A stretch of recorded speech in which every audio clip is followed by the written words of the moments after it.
Persona, a character that represents any artist. It could be anything. A human, a star, a bird, or even an apple. Many artists use sonas to reflect their true selves, although many times they don't look much like ourselves in real life. Even so, whenever we see our sonas, we can envision ourselves and think, that's me. On YouTube, art YouTubers, such as myself, use sonas instead of showing our faces to keep ourselves secret. Like how Superman is Clark Kent in his normal life, and Superman when he's fighting villains. I'm MaddRyuu, and this is my sona.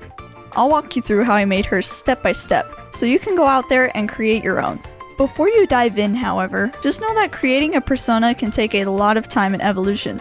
So you may have many different sonas over time until you can finally find the right one.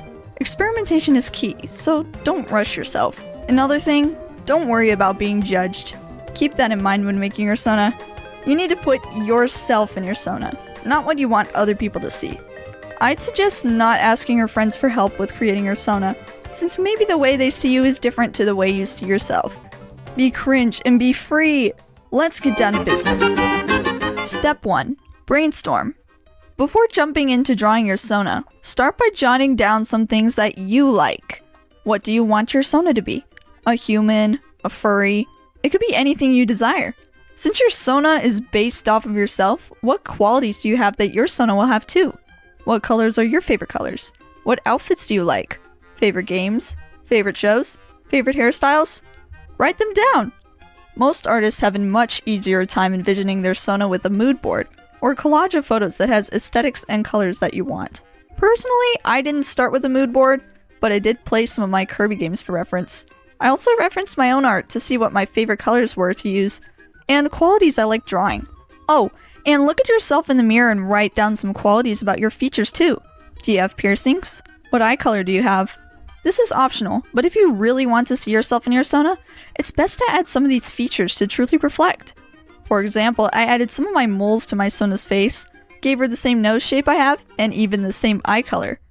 Once you feel like you have enough, you can move on to the next step. Step 2. Sketch and experiment. Take the qualities you wrote down and apply them to character designs. I'd suggest sketching a whole bunch of different ones to experiment and play. Try drawing human and non-human designs. When sketching these out, keep in mind that your sona needs to be fun to draw. The best sona design is one that you cannot stop drawing and doodle on any page. Like mine. Sometimes I feel like I draw her a little too much though. At times when you feel stuck, I would not recommend looking at other people's sonas for reference to truly embrace originality. If you want an original and unique sona, try to come up with your own ideas, or maybe find some of your favorite characters to use to help you create your design. And do not stress about copying other people's sona designs either. Sometimes you may find yourself face to face with a sona that may look very similar to yours at some point, and that's okay. There are so many sonas out there that it may be really difficult to create a sona that doesn't look similar to anyone else's. After sketching, you may find yourself with a design that you enjoy and want to use. Use this design for the next step. If you don't have one, keep sketching to your heart's content until you find one. Trust me, it will come to mind. It might just take a little time. Step 3. Refine. Take your sketch and make a refined draft of your sona. Draw a few different angles to see what your sona would look like on different sides. Think of this as the reference you will use to make your final reference page.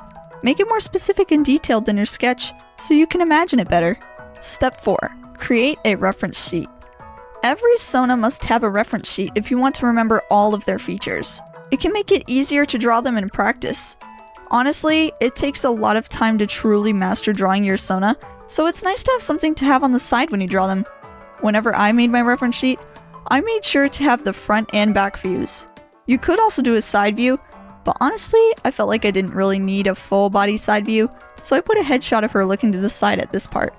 Take note of any key objects they have too. For example, my sona has a paintbrush she uses to make her art pieces, so I drew it on the side. As for color palette, personally I wouldn't make the color swatches on the side, since people will mainly just color pick from the reference anyways when drawing them. Now that you have your fully fledged reference sheet, you can finally draw your sona! On your tablet, in your sketchbook, anywhere. Doing whatever. You can make reaction images to have a few laughs, and if you're looking to be a YouTuber, make some cool awesome sprites like mine. Specifics will have to be covered in a separate video. But As I said before, your sona may not be completely finished, as they may undergo many changes throughout the coming years if you choose to use it. But for now, just look at your beautiful sona. Anyways, I hope this video helped you create your sona. Once again, my name is MaddRyuu, and thank you so much for watching. Oh, and if you guys use this video to help you make your sona, tag me in your post or join my Discord and send it in the art channel. I'd love to see what amazing designs you've come up with. Anyways, goodbye!